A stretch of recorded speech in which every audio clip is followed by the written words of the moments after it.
ఇంట్లోనే చాలా ఈజీగా సాఫ్ట్ పన్నీరు తయారు చేసుకునే విధానం. ముందుగా ఒక థిక్ బోటం ఉన్న ఒక పెద్ద గిన్నెలోకి ఫుల్ క్రీమ్ మిల్క్ 1 లీటర్ పాలు తీసుకోండి.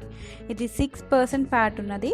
3% ఫ్యాట్ ఉన్న మిల్క్ కూడా యూస్ చేసుకోవచ్చు, కానీ పన్నీర్ క్వాంటిటీ అనేది కొంచెం తక్కువ వస్తుందన్నమాట. ఇప్పుడు పాలు వేడెక్కేలోపు ఒక చిన్న సైజు నిమ్మకాయ రసం కానీ లేదా వెనిగర్, మీకు ఇంట్లో ఏది అవైలబుల్గా ఉంటే అది, నిమ్మరసం లేదా వెనిగరు 2 టేబుల్ స్పూన్ ఒక కప్పు వాటర్లో కలుపుకొని పెట్టుకోండి. ఇక్కడ నేను వెనిగర్ యూస్ చేశానండి. నాకు నిమ్మకాయతో కన్నా వెనిగర్తో పన్నీర్ సాఫ్ట్గా వచ్చింది అనిపించింది, సో నేను వెనిగరే యూస్ చేశాను. ఇప్పుడు పాలు వేడెక్కిన తర్వాత ముందుగా మనం రెడీ చేసుకున్న ఈ వెనిగర్ నీళ్ళు కొంచెం కొంచెం నెమ్మదిగా వేసుకొని గరిటతో తిప్పుకుంటూ ఉండాలి. ఈ నిమ్మరసం లేదా వెనిగర్ ఏది యూజ్ చేసినా నీళ్ళలో కలుపుకొని వాడాలండి, డైరెక్ట్గా యాడ్ చేయకూడదు. చాలా ఇంపార్టెంట్ టిప్ అది. చూసారా, నెమ్మదిగా పాలు విరిగిపోతున్నాయి. ఇక్కడ పాలు నీళ్ళు సెపరేట్ అయిపోతున్నాయి. ఈ ప్రాసెస్ అంతా కంప్లీట్ అయింది అని తెలియడానికి నీళ్ళు లైట్ ఎల్లో కలర్లోకి మారుతాయి. ఒకవేళ మారలేదు అంటే అప్పుడు మళ్ళీ మీరు ఏది యూస్ చేస్తుంది, నిమ్మరసం లేదా వెనిగరు కొంచెం వాటర్లో కలుపుకొని మళ్ళీ పాలలో యాడ్ చేసుకోండి. ఇప్పుడు స్టవ్ ఆఫ్ చేసేసుకుని 1 కప్ ఐస్ కోల్డ్ వాటర్ అంటే చల్లటి నీళ్ళు పోయాలి. ఇలా పోయడం మూలాన పన్నీర్ హార్డ్ అయిపోకుండా హెల్ప్ అవుతుంది. ఇది చాలా ఇంపార్టెంట్ టిప్.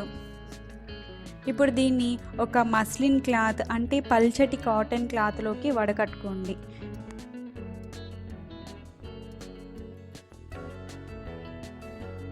తర్వాత 1 కప్పు వాటర్ని పోయండి. ఇలా చేయడం వలన నిమ్మరసం లేదా వెనిగర్ నుంచి వచ్చే పులుపు ఏదైనా ఉన్నా కూడా అంతా పోతుందన్నమాట. తర్వాత దీన్ని గట్టిగా స్క్వీజ్ చేసుకోండి. ఇలా గట్టిగా పిండుకోవడం వలన అందులో ఉన్న వాటర్ అంతా బయటకు వచ్చేస్తుంది. ఈ వడకట్టుకున్న తర్వాత వచ్చే నీళ్ళు ప్రోటీన్ రిచ్ వాటర్ అండి, అది చాలా హెల్దీ. మీరు దీన్ని కుదిరితే ఏదైనా రసం, సాంబారు లేదా చపాతీ పిండి కలుపుకోవడానికి దీనికి వాడుకోవచ్చు. సో దీన్ని పాడేయకండి.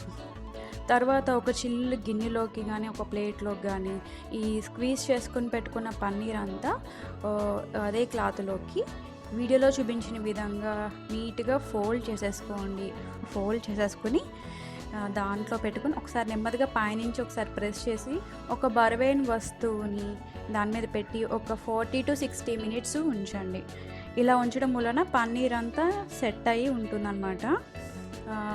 ఒక 1 అవర్ తర్వాత దీన్ని ఓపెన్ చేసి చూస్తే మీకు చూసారా, పన్నీర్ రెడీ అయిపోయింది, నీట్గా సెట్ అయిపోయి ఉందన్నమాట. దీన్ని ఇప్పుడు పీసెస్ కింద కట్ చేసుకోండి. దీన్ని మనం ఫ్రిడ్జ్లో 3 to 4 days స్టోర్ చేసుకోవచ్చండి. చూసారా, పన్నీర్ చూడడానికి చాలా పర్ఫెక్ట్గా సాఫ్ట్గా వచ్చింది.